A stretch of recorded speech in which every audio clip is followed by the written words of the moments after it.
If you could only smell it.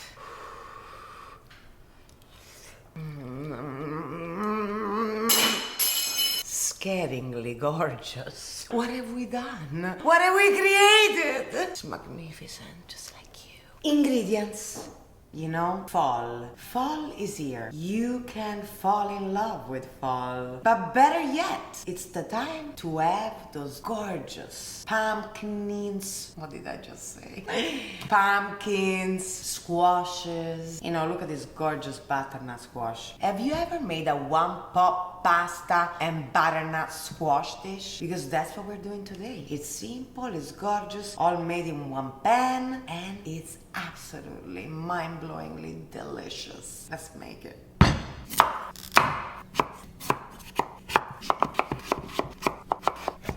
Ooh. You know that you can actually plant squashes seeds? They're gorgeous. Takes a while though. You know, not many people know that actual butternut squash. And a lot of the squashes are packed with amazing vitamins and minerals, antioxidants. They're digestive, magical little portions because of the amount of fibers in them. They digest slowly, so they don't spike your sugar levels. They're real incredible foods. You just need to, you know, implement them more into your diet. For me, the best is to just, you know, put them in the pasta as well as ravioli. You know, anything stuffed would be amazing. But also, even more simple, you cut them in halves, you stick them in the oven, you top them with your favorite herbs and spices, some butter or extra virgin olive oil, you leave them there and you just scoop them out and eat them. I think they're gorgeous. If you're doing like an anti-inflammatory diet or anything like that, I think squashes are mandatory. Search it up, they're incredible, nutrition, powerful little creatures. They're a little pain to clean up and cut up, but so worth it. It's also a workout for your biceps to be very steady and apply even core muscles. It's all in the core. And in cutting anything which is really tough on the surface, you always want to have the knife blades away from you. So if you slip, it slips away from your body. Don't go inwards because you're gonna cut yourself. So when you're cutting, you always cut towards the outside. So when you have a softer side that lets your knife go, it's gonna go away from you. Very, very important. Another little trick, try to make them even. I mean, everything is gonna go in this pot, okay? We're gonna add broth or water, it doesn't matter, it's gonna be absolutely flavorful. But try to have an even amount and size of this gorgeous pumpkin. Now we make the base just like I make my minestrone, but a little reduced. We use onions, garlic, rosemary and bay leaf, extra virgin olive oil with the pumpkin. You want to almost like roast them a little bit, brown them on the surface before you continue.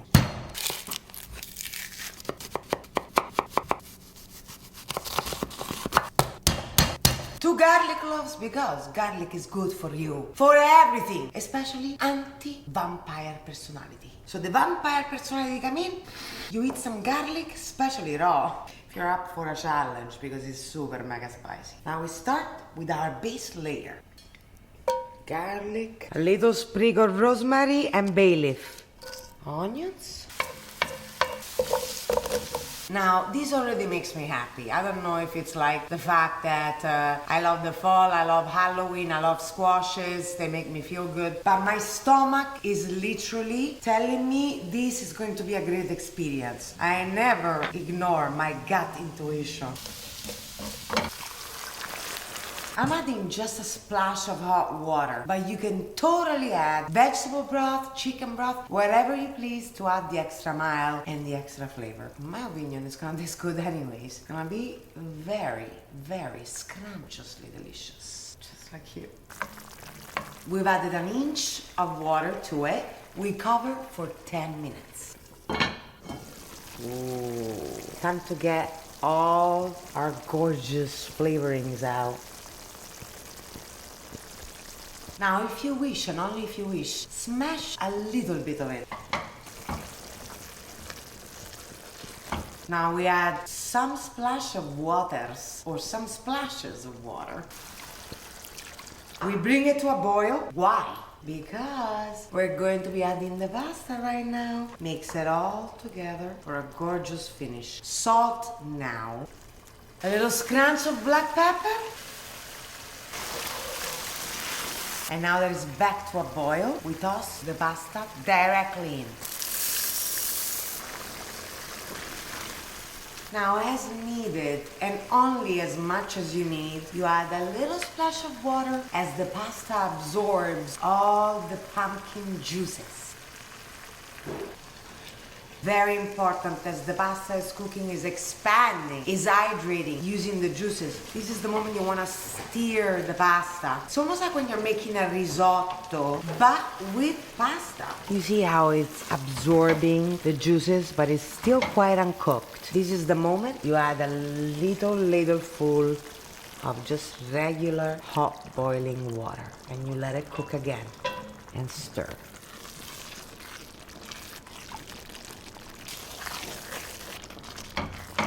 Now, let me taste this.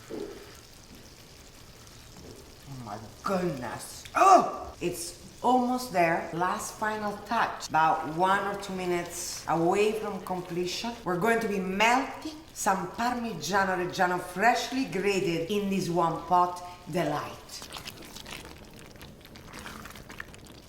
Almost coming to completion. Get yourself a wedge of Parmigiano.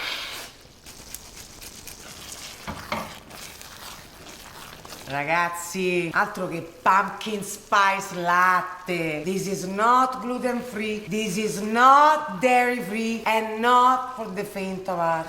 Get into the spirit.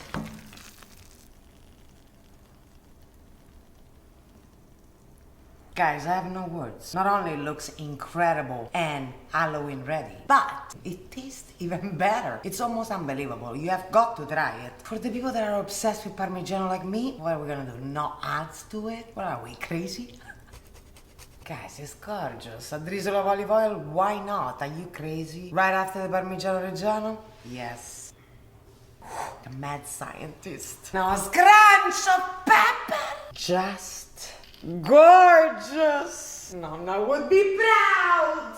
Pumpkins make me happy. And this is not your regular pumpkin spice latte, even though I know it's a cultural phenomenon. But this can be your Italian version of the pumpkin spiced lattes. No, ragazzi, what have we created here? Guess what? You can make this completely vegan. Skip the Parmigiano. You can even use gluten-free pasta. No, I mean, come on. This is ridiculous. We created magic. See you next week.